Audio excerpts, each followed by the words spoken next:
Draw up the appropriate amount of medication as prescribed by your veterinarian.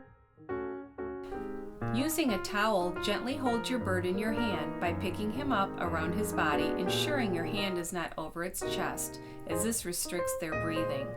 Place a thumb gently under his neck, as this can help stabilize his head. Gently place the syringe in the beak and slowly administer the medication, allowing your bird to swallow the medication.